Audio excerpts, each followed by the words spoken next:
Hello, everyone. Can you hear me in back? Yep. Good, good.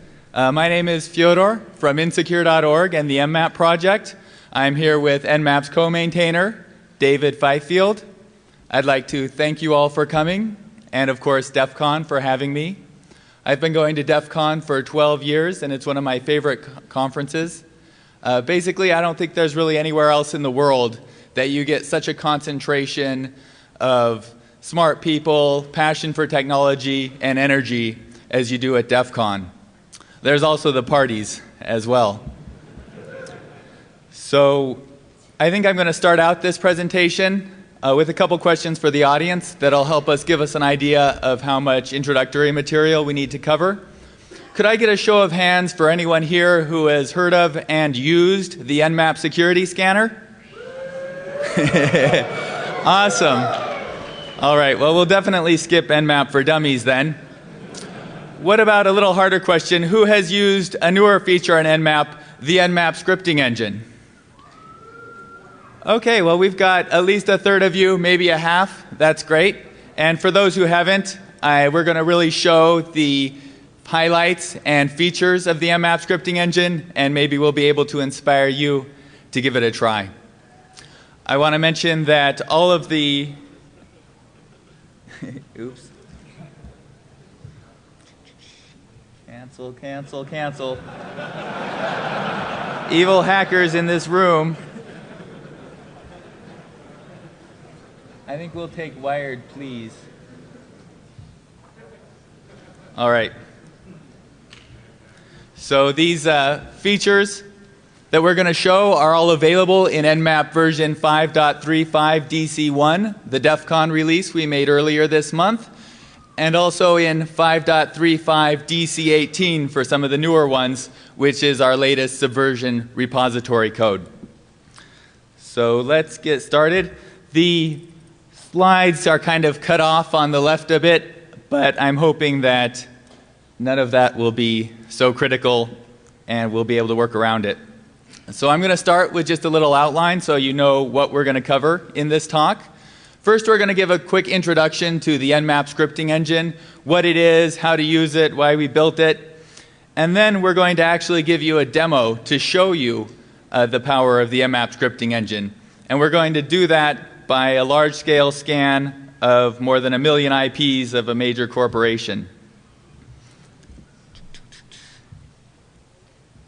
All right, we're going to hide this panel.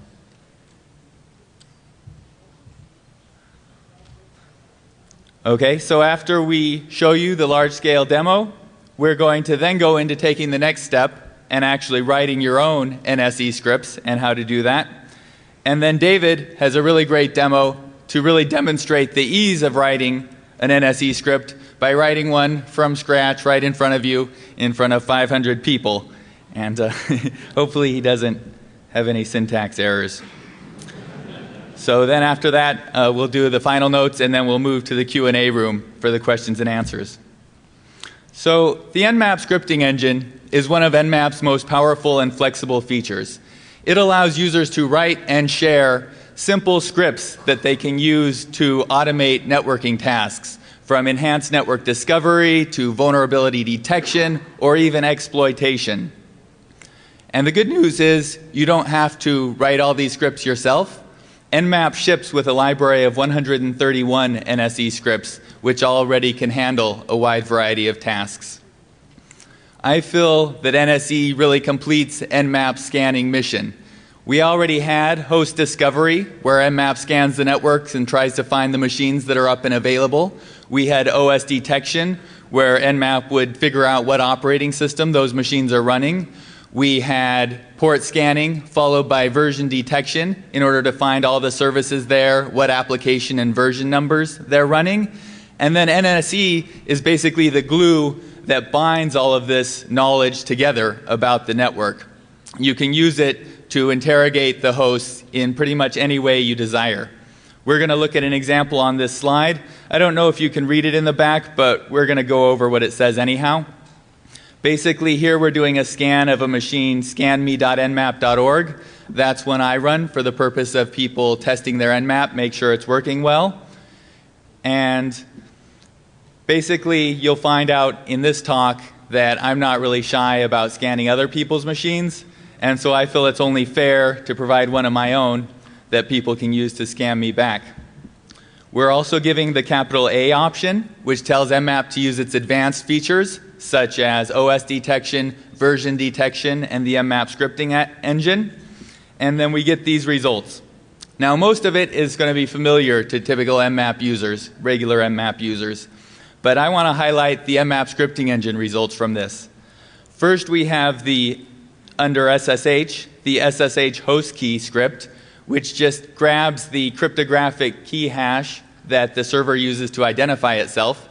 And while that might be useful for, say, a script that you would use to scan the network and find bogus keys that could be indicative of an attack or Trojan SSH, what I like to use it for is machines, a form of unique identification that is independent of IP address. So say I'm scanning a machine, I find one, I'm really interested into it, maybe I managed to brute force some passwords, the next day I try to get into it further, but it's gone. Maybe it's a DHCP client, it could have changed address to anything else. Well, with SSH host key, what I do is scan the network again and try and find that key. Similarly, if I'm doing a big scan and I see a bunch of machines that seem to be configured similarly, are those really different machines, or is it just one machine with a bunch of IP aliases? Well, with host key script, that's a good way to figure it out. You'll also see some scripts below the HTTP port. We've got HTML title, which is a super simple script which just grabs the root web page from a web server and tells you the title. Very easy to do, but useful information in the context of a scan. We also have HTTP methods, which basically says what methods does this server support, get, post, whatever. In this case, it says the trace method is potentially a little bit risky. Here's a URL you can use to find out more. If it had like the delete method or the put method, then it would be sounding even bigger alarm bells. So the nice thing is that with NSE, it puts the results down here by the port or host that they related to, so you can see them all in one place. Now, I mentioned that we already have a library of scripts here. Is this zoomed enough that you guys can read it in the back? Yes? Good deal. So this script, we have 131 of them, and I'm certainly not going to go through them all right now, but I want to mention on the left side these categories that we have, so you can get an idea of the breadth of tasks that NSE can be useful for. The auth category is for authorization-related scripts, like we see up here the AFP brute force script, which does brute force authentication cracking for the Apple filing protocol. We have default scripts, which is a hand-curated set we select to find the ones that are most useful to people and least likely to cause network disruption or to be perceived as attack or otherwise undesirable. We have discovery tests. I mean, that's kind of NMAP's bread and butter. So if you click on a category, you can see all of the scripts that are in that category. And so for discovery, we have a bunch of information. If a DB2 database is found, tell us what's up there. Grab information from DHCP, DNS, HTTP, and it goes on and on.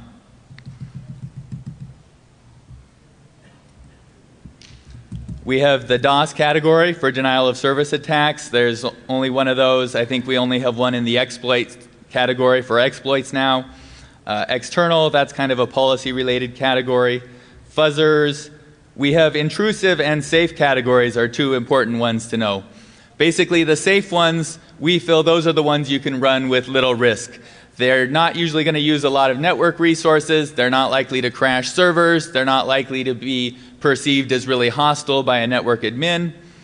Whereas the ones that aren't safe, that we think do have some of those problems, we put in the intrusive category so that you can consider more carefully, why is it intrusive and does that matter to me before you decide on your scan. We have a malware category. For example, NMAP was one of the first scanners to remotely detect the Conficker worm last year. and the malware category is where that would belong. Version detection. NMAP's version detection engine now has more than 6,000 version detection signatures in it, so we can detect a huge number of applications. But there are some protocols that they're basically designed to hide from people trying to detect them on the network. Skype is an example. And for those where our version detection isn't strong enough, well, we've found methods with NSE, with its ability to interrogate multiple probes and analyze the responses more carefully, is able to do those. And then we have vulnerability detection related scripts. So this NSE doc page, which you can visit at any time at nmap.org.nsedoc, is really an easy way to find the scripts that you think are going to be useful. And what you find, when you find the script you want, you can actually take it a little bit further. We're going to look at a script real quickly called NFS-LS. That basically says if NMAP detects an NFS server on the network, you can use NFS-LS to say what shares are available, list the file names in those shares, as well as the permission information. And yes, this is stuff you could already get from running other tools separately, but the nice thing is to have it all in your scan results, all run automatically together. And so you find that through NSEDoc, and then you can actually click on it to get information about that script itself. So the very first link is to get the source code of the script. If you really want to figure out what it's doing, that's where you're going to go. The next is the description of the script. Basically tells you what the script does. You get all the arguments for the script. We have the wrong script here, obviously. This is the showmount script instead of the ls script. This one has a bigger summary because it's more useful of a script. You can see the arguments. It takes like maximum number of files you want it to show, whether you want the modification time or access time or what. You get example usage so you know how to use it. We see some of the arguments are from a helper library we have for RPC and NFS. So you can see these arguments aren't specific to this script, but they're specific to a library that the script uses, and so they might be useful. You get an output, and as you can see, the author of this tried hard to make it look basically like a directory listing you'd get from ls. And then you get things like what categories it's in. In this case, for listing NFS directories, it's in discovery because you're figuring out information about the network, and it's in safe because you're not really doing anything intrusive. You're basically using this service as it was intended. So we have a lot of scripts now, 131 I mentioned, and it's always growing. Here's an example of the data behind that growth. We started out with about 20 scripts. It took us some time to get our review process in place, to get all the infrastructure there to easily write and process scripts. But then lately, it's just been growing like we can't hardly believe. I mean, we've been working 4 years on this system and had it in NMAP for 3.5, but more than half of our scripts have been written in the last year, and I won't be surprised if when DEFCON rolls around next year, it's doubled again.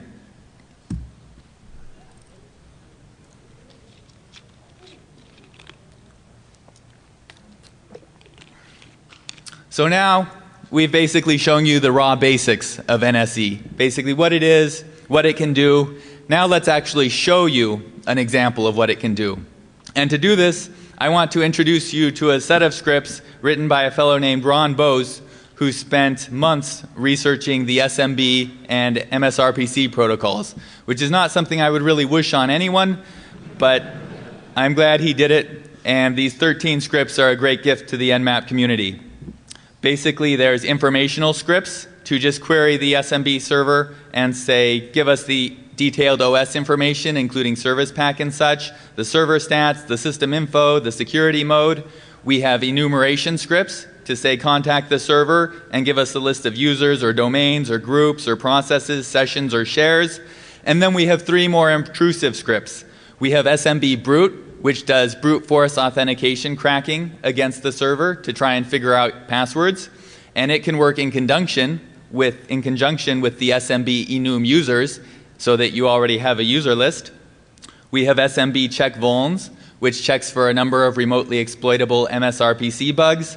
And then we have SMB ps exec, which allows you to execute arbitrary commands on the server with some canned ones available for you for things like dumping password hashes. You can look at the different, you might want to start a remote display server, that sort of thing.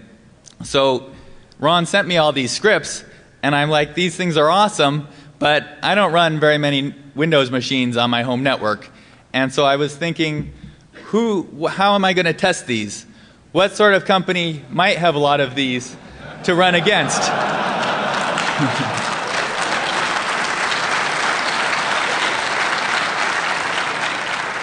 So I thought, you know, it would be pretty interesting. Since it's their own darn protocol, you would think if anyone can secure it, Microsoft would be able to.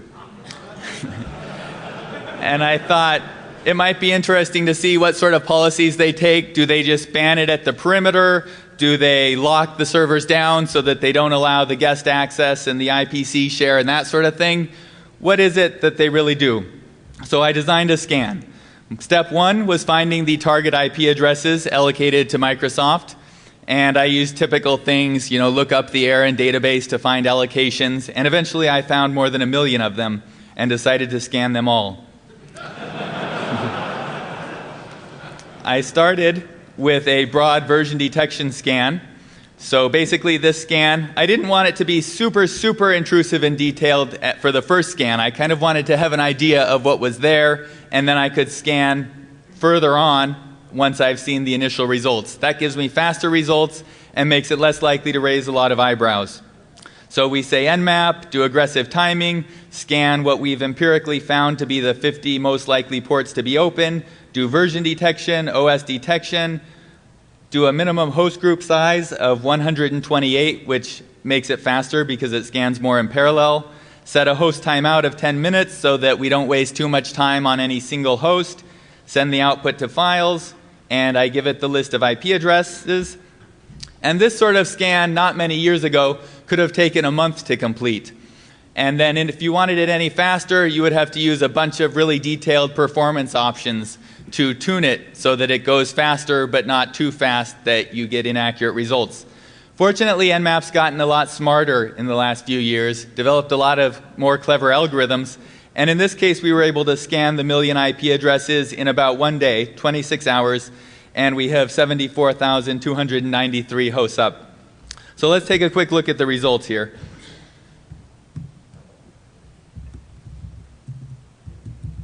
And I'll zoom this.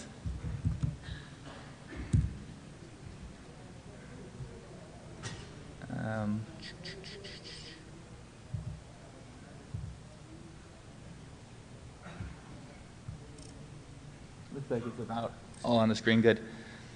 And so basically this file is a big one, and that's actually the problem with it. I mean, more than 1/3 of 1 million lines. This file is intimidating on its face, and for us to go through all these, it would basically be next DEFCON by the time we got it all done. So I want to show you a little trick I like to use in those sorts of cases. Oops. And so here's a scan, or a simple Unix command that I'm going to run, which basically says, take all of the open ports found during the scan and look at the different versions running and give me a reverse sorted list of how often every sort of service is running. So we take a look at the results. We see the highest is IIS-6. And by the way, I did give these results, I did these scans last year and gave these results to MSRC. So I hopefully they fixed it by now. If not, it's going to be some long nights in Redmond coming up. We have IIS-6, so at least we can give them eating their own dog food here, running some of their own stuff. But rather than look at the top of the list, what I like to do is go down nearer to the bottom and look at the more obscure services that they're running, because those are the ones you're more likely to be able to find a little bug in. I found little printers that I could get into the administration port on, check their toner levels, make sure everything's okay there. Various teleconferencing systems. There's just all sorts of bizarre stuff on here. But we're kind of getting distracted. As much fun as it would be to take a voyeuristic view into Microsoft's network right now, it's really NSE and SMB that we're most interested in. So let's take a look at those results.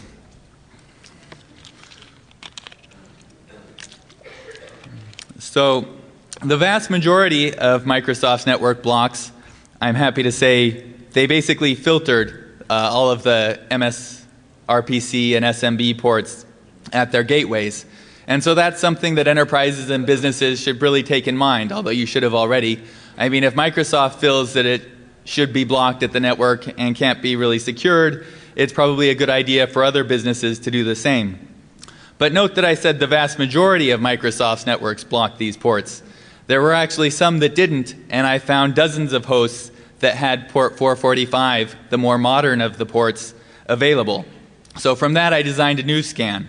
And basically I said NMAP, and the key new option we're going to look at is -- script equals to say run NMAP scripting engine, and instead of doing the default scripts I showed you, we're going to do SMB enum domains, enum processes, basically all of the scripts that I showed you before that are in the less intrusive categories, like the enumeration scripts, the information gathering scripts. Even I'm not crazy enough to do brute force authentication cracking and crack their passwords and then present it at DEFCON. But even from there, we ran the scan and got the results. And I would like to get some commitment from the audience here before we look at the results. Who here thinks Microsoft was totally secure? We've got one person, but I think there's probably several Microsoft people in the room who still aren't raising their hands. But let's take a look. Maybe Microsoft will surprise us here.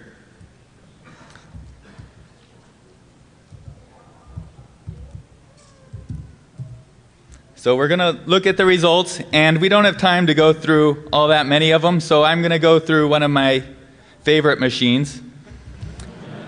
Can you read this? Okay.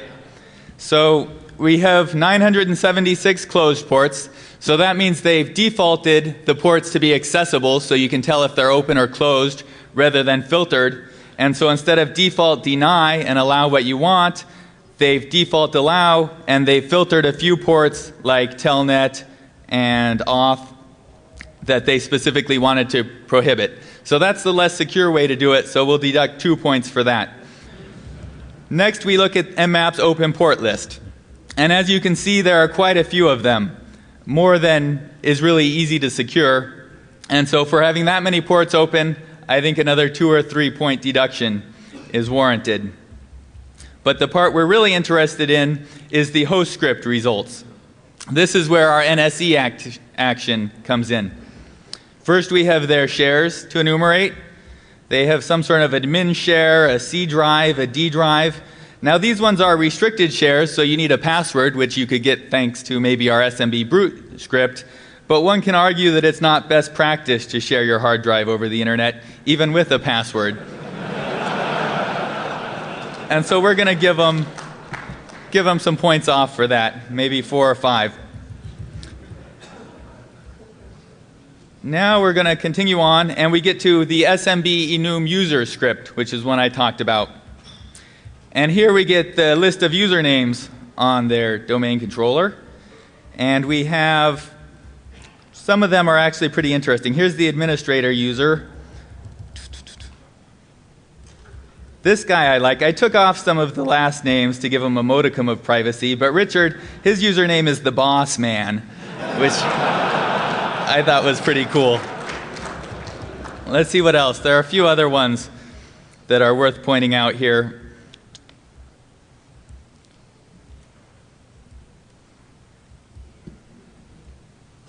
We've got this MSB50net, that's the Building 50 networking team.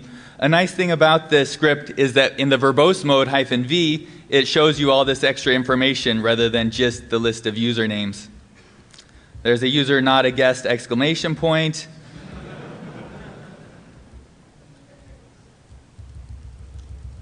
And then,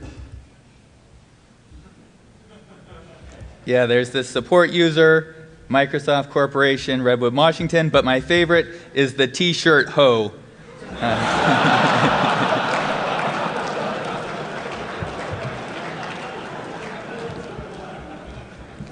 So that's the sort of information that you can get by doing large-scale scans with these SMB scripts and with NSE in general. So as you can see, they're a lot of fun.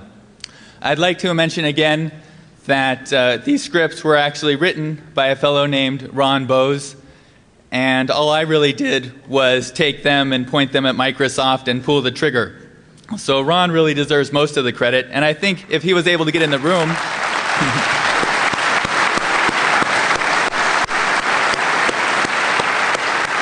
yeah, there he is.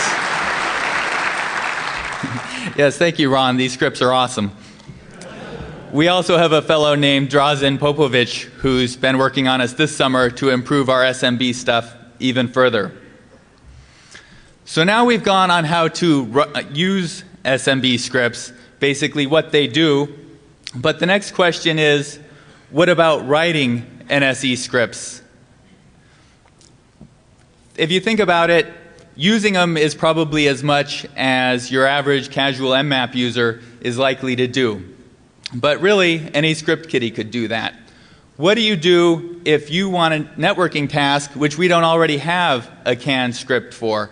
What if we have a script, but it doesn't behave in exactly the way that you believe it should? This next section is going to show you what we provide to let you go to the next step, and even if you don't consider yourself a great programmer, how you can build these scripts to run your own tasks.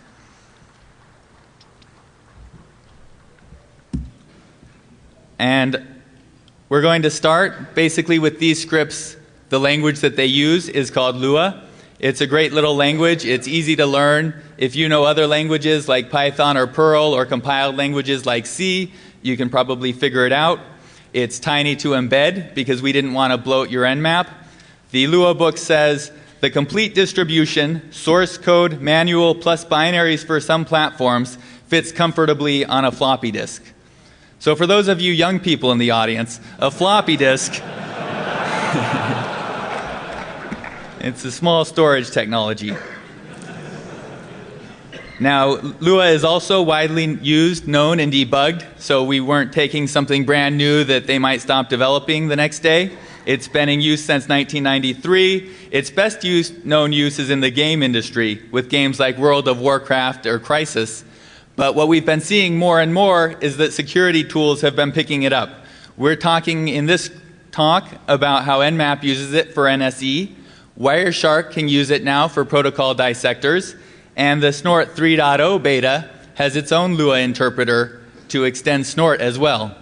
Basically, the only holdout now on the Lua bandwagon is probably Metasploit, which is in Ruby. But whenever I see HD Moore at these conferences, I talk his ear off about why he should rewrite it yet again in Lua this time. I think that's why he's been avoiding me the last couple of days. It's also extensible. We can hook it up to NMAP's fast parallel scripting engine. It's safe and secure.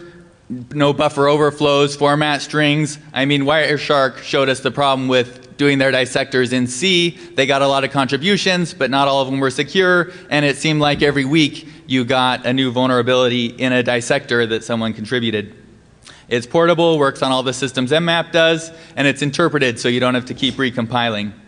NMAP adds a few capabilities to that. We have protocol and helper libraries. They help you make, say, an SMB query or a HTTP request without getting bogged down in the details of the protocol for making those requests.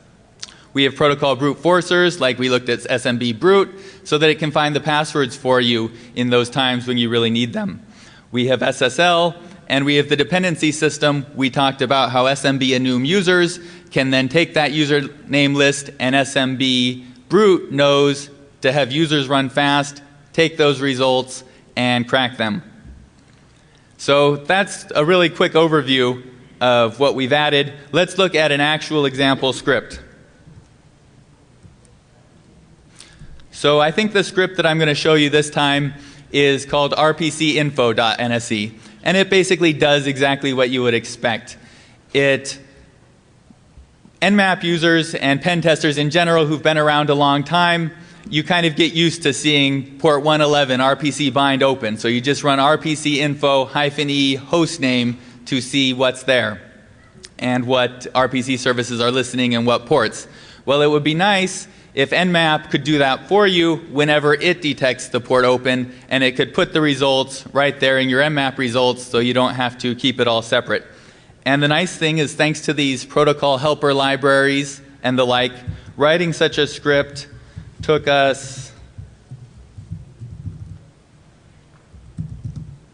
it is 46 lines long. So let's take a quick look at what it does. We have a description. We have a sample output. These are for the NSE doc page I showed you.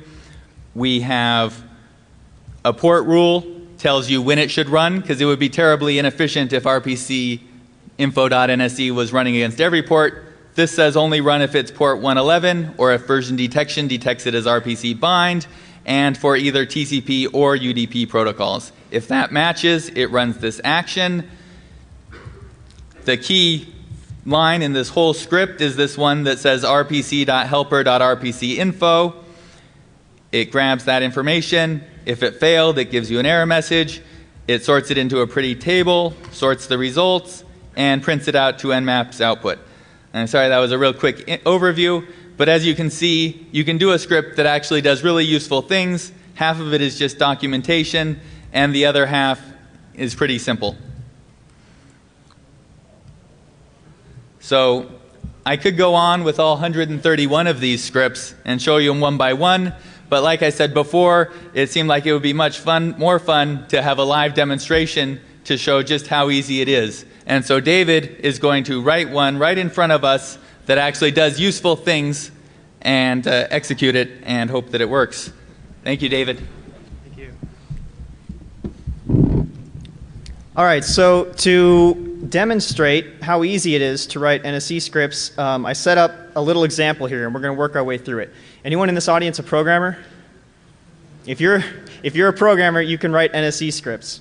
So before I left home, I set up a webcam pointing out my window at downtown Denver, and I want to find it and see what's on the webcam picture.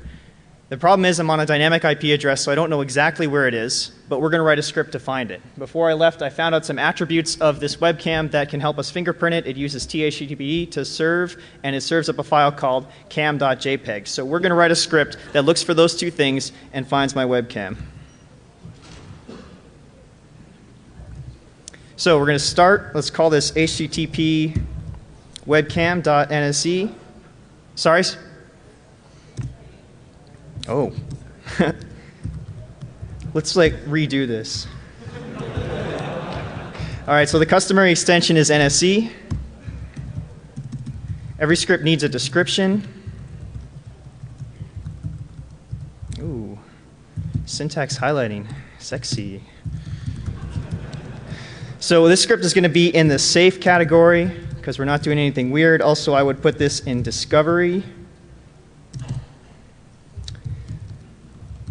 Every script needs a rule. In this case, we're going to use something called a port rule, which decides when the script is going to run. And in this case, we just want it to run when the port number is 80. So this is real simple. Return port number equals 80. And then finally, the action is where the script really does its work. Again, it takes two parameters, the host and the port. Now, we're going to be using HTTP functions, so we need to require that library. This is just like an import in any other language. Let's define a local variable here for our response. And we want to retrieve cam.jpg. Now, let's just test what we got from the response here. If response.status, we're just going to make sure that it worked. And response.status is not 404. And remember what else we're looking for? Response.header. We want to check that the server header exists. Just a minute.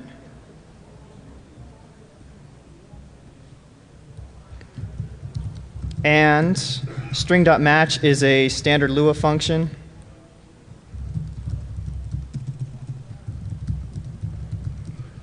And we're going to match it against the pattern THTPD. Then, it's easy to return results from an NSE script. You just return a string. In case we don't have any results, we just return nothing, and then the script isn't going to report anything. So let's run it. I'm going to add a couple of flags on here to make this a little faster, so pay attention if you have trouble with the speed of your NMAP scans. Turn off reverse name resolution. Turn off ping scanning. We only want port 80. Only tell me about hosts with an open port.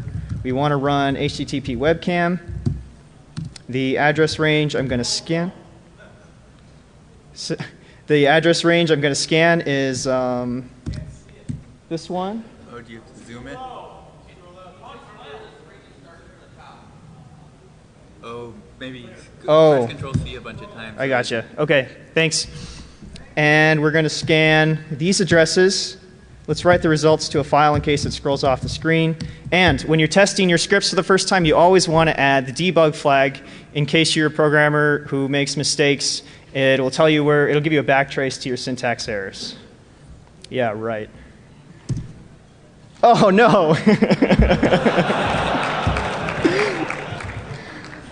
So what is that? One of the virtues of a programmer is hubris. All right.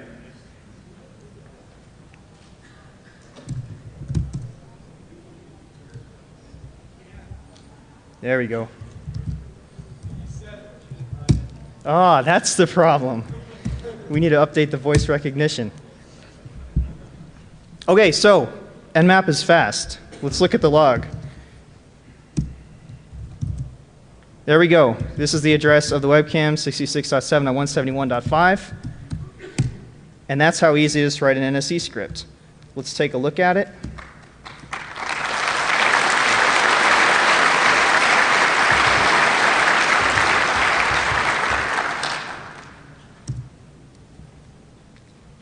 Huh.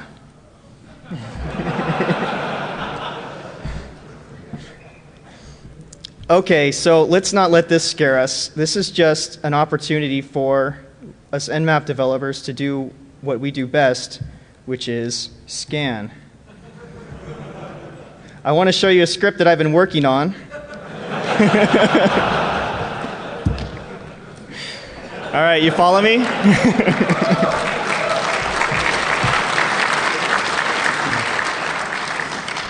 All right, so let's go through this one real quick. The structure is going to be familiar to you. Description, guesses HTTP passwords. Categories, I can't really, with a good conscience, put this in safe anymore.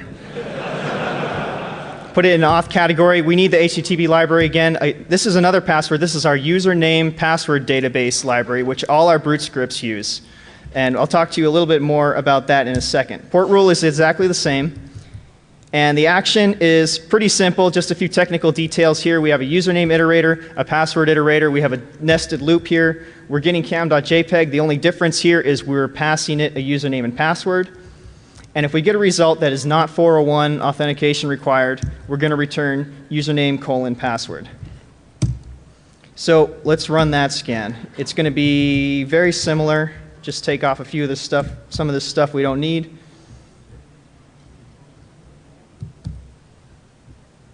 And, oh, change the name of the script. Thank you. And let her rip. So, the thing about password cracking is it tends to take a long time. Let me tell you a little bit about our username password database library. Whenever we're shipping databases with NMAP, we like to base them on real results. You know, it's easy to go download somebody's random password database, but you don't know how good it is. You don't really know where it came from. You don't know if it's going to help you in your situation. So we try to base this on, hey, that was too fast. I'm not done talking about the password database. I want to say that our password database is based on some real measured results from some like public information, some data breaches, password disclosures, and things like that. We've curated them and built them into a pretty decent list that you'll get if you download NMAP. So that's what we've used here. So now in 25.90 seconds, it has cracked the password. Username web, password monkey, that's in honor of the goon who introduced us. Let's give it a try.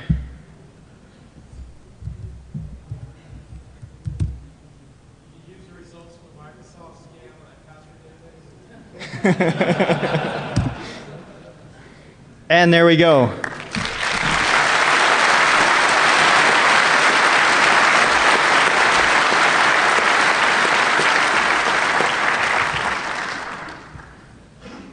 All right, so I had to, this was, I made the script very small so it could be understood in a short time.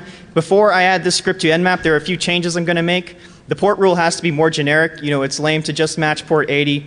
I want to match all the common HTTP ports and also any ports that version detection is found to be HTTP. We have a library called shortport that makes that very easy. I would add script arguments so we don't have to hard code cam.jpg. You could just specify that on the command line. Add documentation for usage and output so it can go on our online documentation portal. And finally, this is very important, I want it to be able to cache credentials in our registry so that other scripts that run later through our dependency system have access to these. Now let me turn it back over to Fyodor with some final notes. All right, we're going to just run through these last slides really quickly.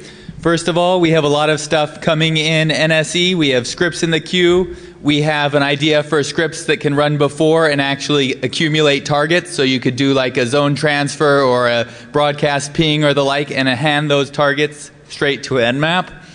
We have ZenMap NSE integration. That was going to be on the coming soon slide, but instead it's here because we actually put it in the repository just about 3 days ago. David was working with a fellow named Kurubikon Sampath to create this extra panel in ZenMap which shows you all the scripts we have available, what categories they're in, the descriptions, what arguments they can take, and lets you set those. So it's a nice feature if you don't have all the scripts memorized. I wanted to mention credit where credit is due. I wrote NMAP 13 years ago and sometimes get way more of the credit than I deserve. It's really an open source project in the true sense with tons of contributors all over the world. And this is just a list of the people who've written scripts for NSE, which is just a subset of the contributor set as a whole. Final notes, the slides are up now at insecure.org/presentations. You've got to scroll down a little bit to get to the 2010 part. Here's the URLs for downloading NMAP, the NSE doc portal, the system docs, and for Q&A, we're going to take that right across the hall in 118. Thank you very much.